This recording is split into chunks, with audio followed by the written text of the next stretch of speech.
Ci eravamo lasciati al precedente video la sera del 22 agosto, il giorno successivo a quello dell'omicidio, con Stefano Mele e il figlio che erano andati a casa loro a dormire.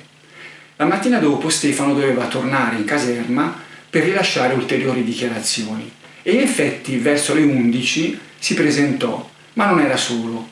Con lui c'era il cognato Piero Mucciarini. La figura di Piero Mucciarini mi consente di rettificare un errore compiuto nel video scorso riguardante la somma incassata dall'assicurazione. A incassare quella somma a Prato c'era anche il cognato Piero Mucciarini assieme a Stefano e la somma non era 400.000 lire ma era 480.000 lire. Più avanti vedremo che il dato è importante.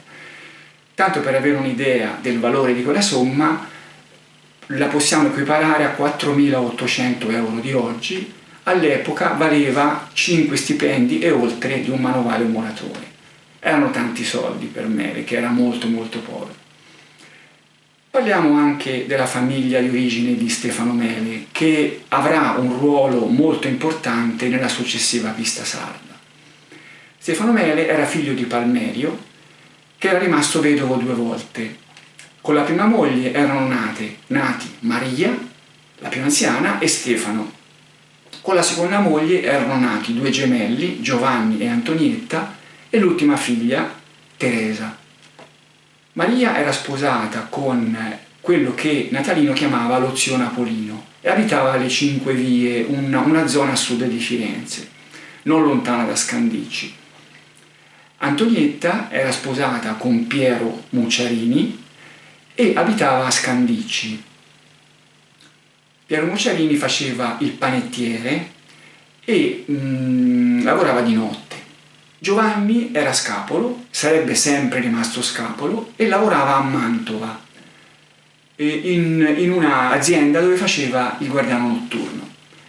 Teresa infine era sposata con Marcello Chiaramonti, che aveva un'auto, l'unico del gruppo, una NSU Prince. Torniamo a Stefano Mele e al suo ritorno in caserma. Mucciarini, che era con lui, si offrì ai carabinieri per fungere da una parte da interprete, perché Stefano non parlava bene l'italiano, parlava quasi soltanto il suo dialetto sardo, e anche per tranquillizzarlo. Ad ascoltare Stefano Mele, oltre a Funari, che era il comandante della caserma, maresciallo, c'erano 2 agenti, 2 carabinieri del nucleo operativo di Firenze.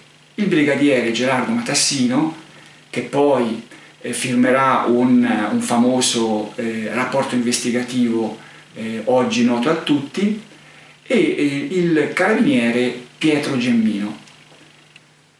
Mele iniziò a parlare dei 3 fratelli Vinci, lanciando velate allusioni su tutti, ma presto le sue attenzioni si focalizzarono su Salvatore, riguardo il quale disse delle cose abbastanza pesanti. Innanzitutto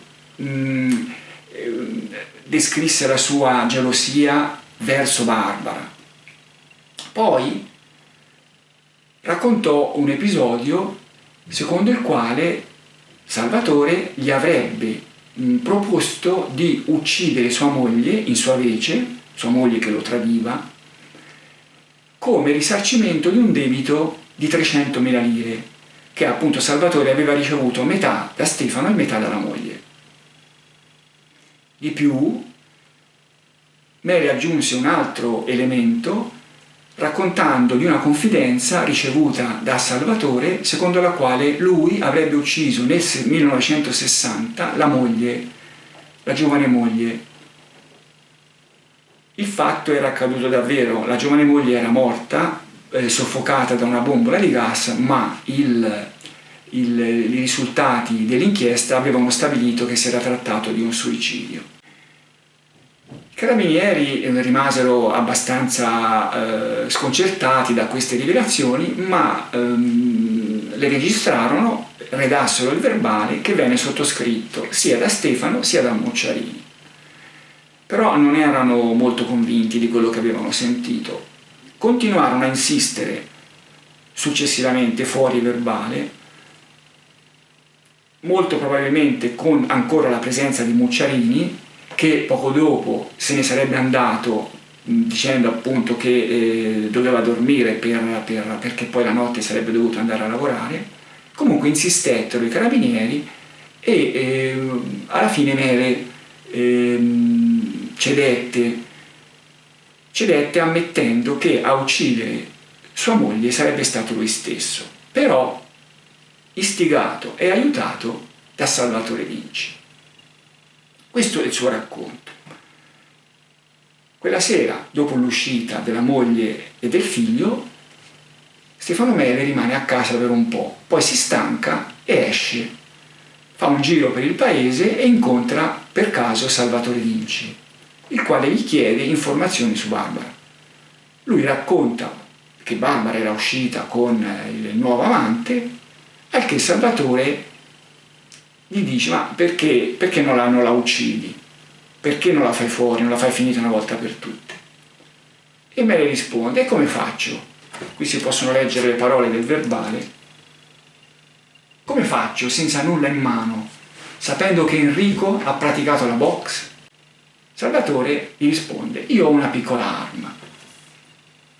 A quel punto i due salgono sulla 600 di Salvatore e si mettono vicino all'uscita del cinema, il cinema Giardino Michelacci di Signa, un cinema all'aperto, in piazza Cavour a Signa. Quando i tre escono, Salvatore e Stefano seguono la loro macchina fino a che li vedono entrare in questa sterrata, al che Salvatore ferma la macchina, consegna una pistola a Mele dicendogli: guarda che ci sono 8 colpi. Mele va a piedi vicino alla Giulietta, vede i due che stanno facendo l'amore, scarica contro di loro tutti i colpi della pistola, poi ricompone i corpi.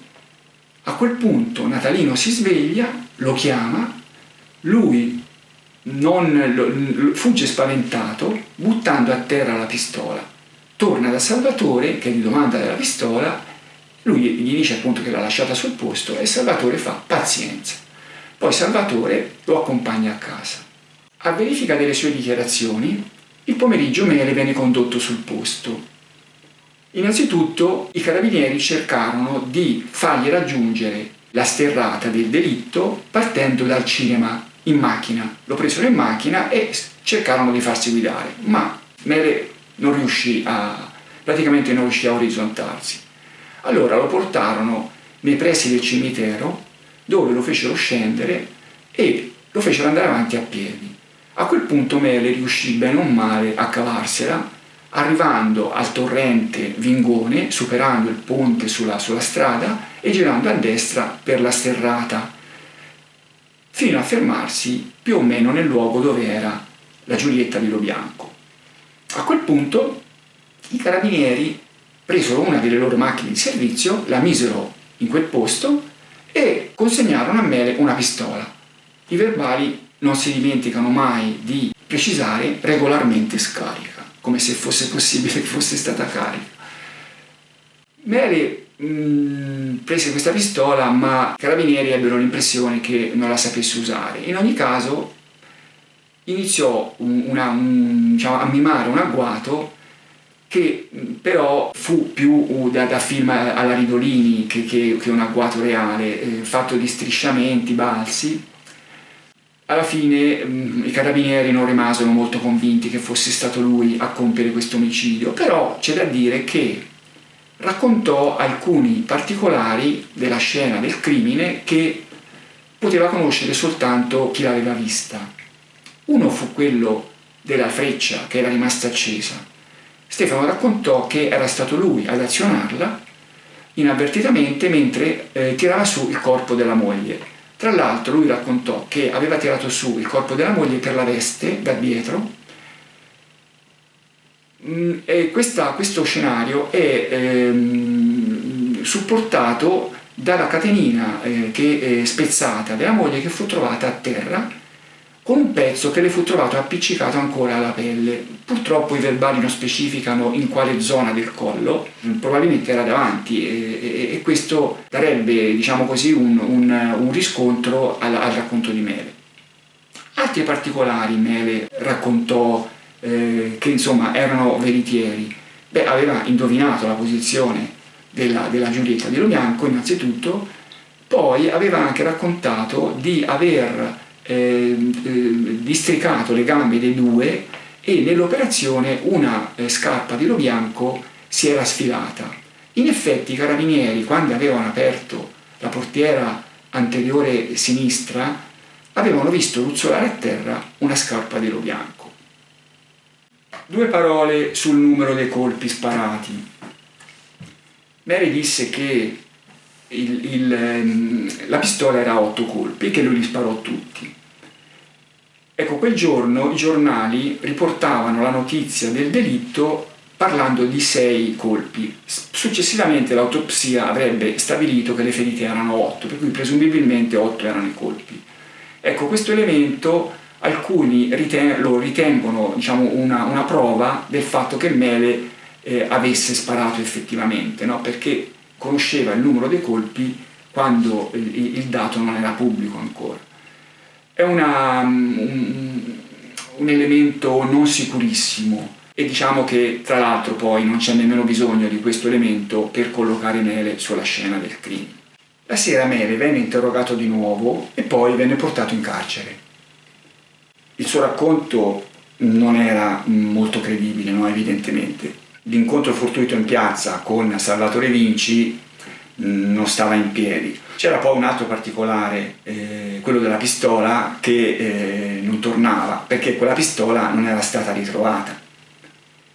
La mattina dopo venne organizzata una ricerca minuziosa di quest'arma con l'intervento di carabinieri, vigili del fuoco e militari del Genio, che usarono anche i metal detector. Venne dragato anche il torrente, vennero fatte ricerche nella sua melma, ma della pistola nessuna traccia. A un certo punto fu chiaro che la pistola non c'era, anche se probabilmente le ricerche andarono avanti ancora un po', però diciamo che all'inizio della mattina il PM Antonino Caponnetto era abbastanza certo che la pistola non c'era, e quando interrogò Mele lo mise di fronte a questo fatto. Prima gli chiese se confermava tutte le dichiarazioni del giorno prima e Mele disse di sì, che le confermava. Poi dal verbale si intuisce, anche se non viene detto chiaramente, lo mise di fronte al fatto che la pistola non era stata ritrovata.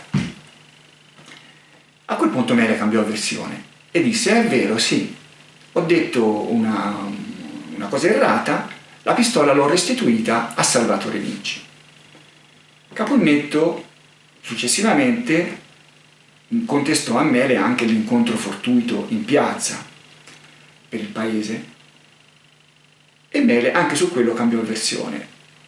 Effettivamente avevamo deciso di uccidere mia moglie già da un paio di settimane,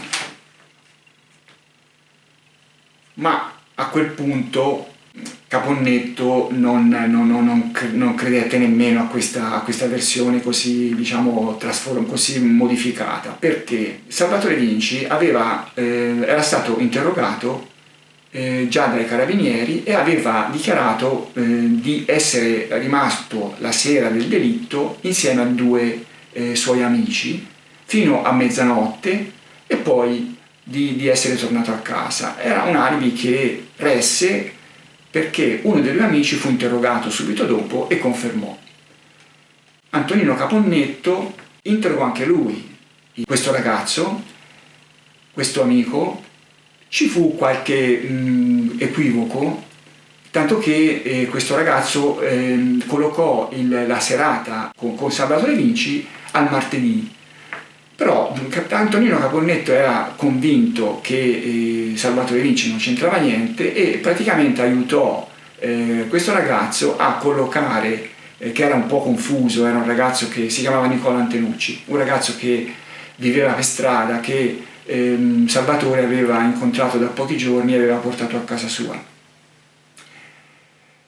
con degli scopi che poi vedremo.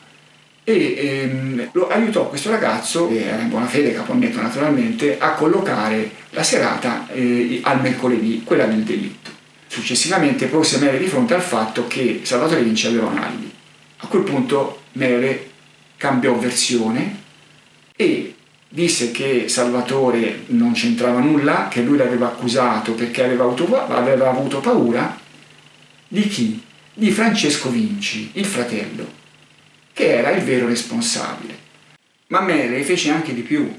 Chiese agli inquirenti di poter incontrare Salvatore per chiedergli perdono. Gli inquirenti accettarono e così Stefano si buttò ai piedi di Salvatore piangendo e chiedendogli perdono. In una scena che dovette essere stata molto melodrammatica. A questo punto il video potrebbe chiudersi qui. Nel prossimo vedremo le dichiarazioni di Stefano Mele riguardanti Francesco Vinci.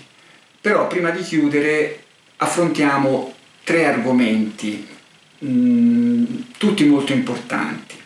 Il primo: si è saputo tempo dopo, anni dopo, che quella mattina erano andati a casa di Stefano Mele, oltre a Mucciarini, anche Marcello Chiaramonti e la sorella Teresa. I 2 abitavano vicino a Mucciarini, a Scandiccio anche loro. La ragione era sicuramente per andare a prendere Natalino, per prendere in custodia Natalino, visto che il padre doveva andare in caserma. Ma molto probabilmente ci fu una lunga discussione e poi più avanti vedremo quali furono gli argomenti di questa discussione. Il secondo elemento importante è la questione degli schiaffoni. Ecco, gli schiaffoni sarebbero stati il sistema con il quale gli inquirenti avrebbero estorto la confessione di Stefano Mele. Questa è l'ipotesi di molti, tra cui l'avvocato Antonino Filastò, e si basa su una dichiarazione dello stesso Mele di anni dopo, durante la cosiddetta pista sarda, una dichiarazione sulla cui genuinità è lecito esprimere molti dubbi. È vero che all'epoca potevano anche succedere queste cose perché non c'erano gli avvocati difensori, non era obbligatorio che gli indagati, gli imputati avessero l'avvocato difensore accanto, e Mele non ce l'aveva.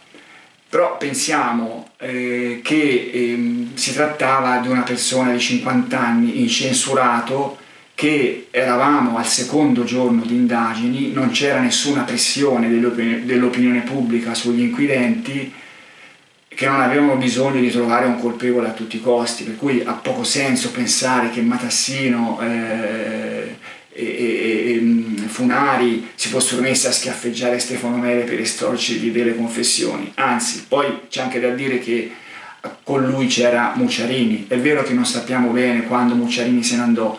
Mucciarini a un certo punto se ne andò perché doveva lavorare la notte e per cui voleva andare a letto.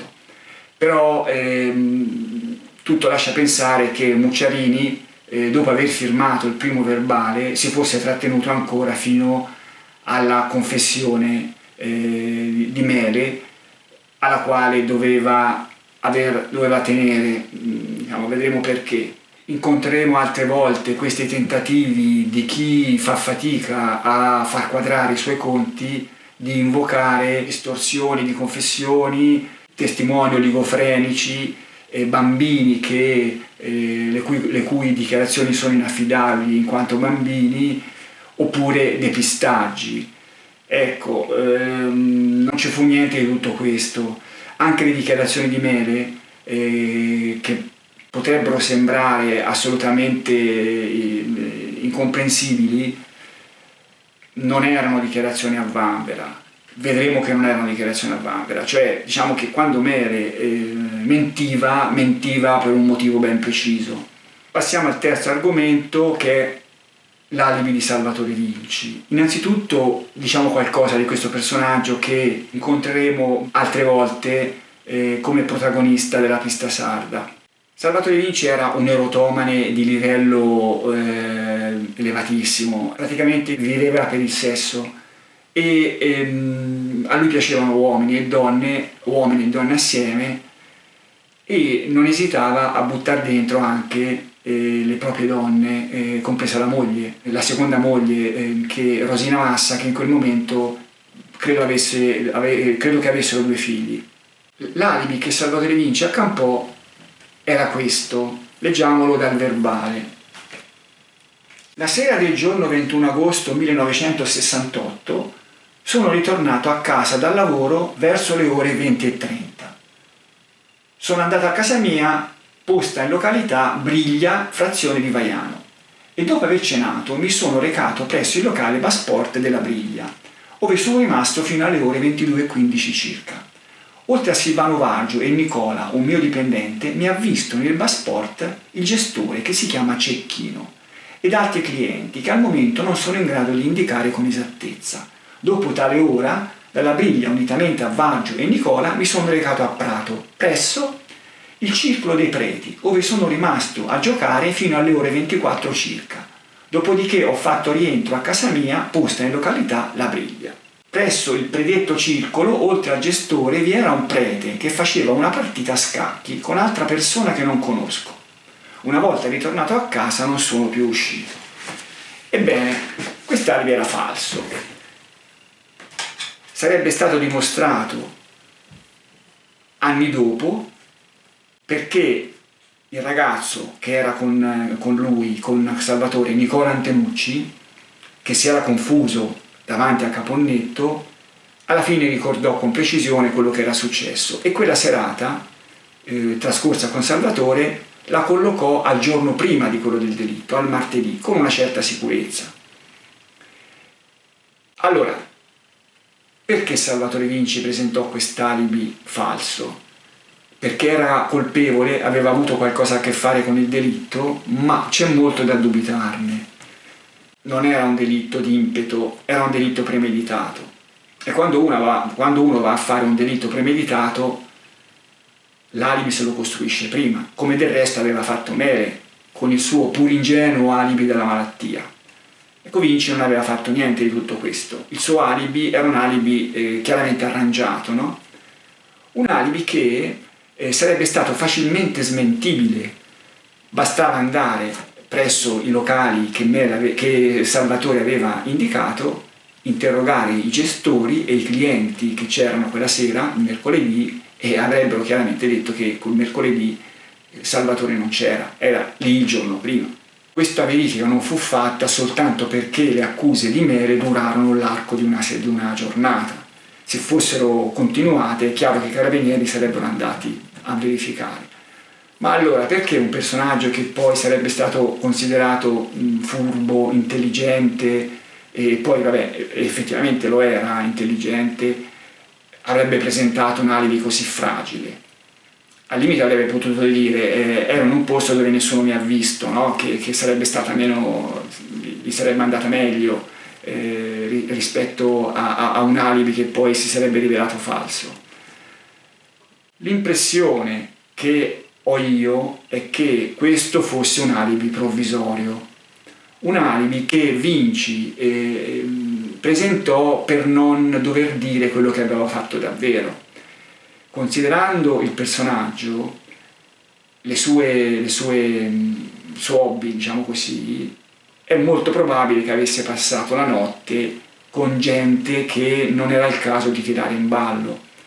Quella notte non era rientrato a casa, lo testimoniò la moglie, che testimonia anche che queste sue assenze erano frequenti, duravano anche 2 o 3 giorni. Lui stava fuori, molto probabilmente stava con qualcuno a divertirsi tra le lenzuola. Ecco, nel caso in cui ci fosse stata estrema necessità, c'è da immaginarsi che alla fine Salvatore queste persone le avrebbe tirate in ballo. Non ce ne fu bisogno e la cosa finì lì. A questo punto possiamo anche chiudere e darci appuntamento al prossimo video, dove Stefano Mele racconterà la sua versione con protagonista Francesco Vinci. Salute a tutti.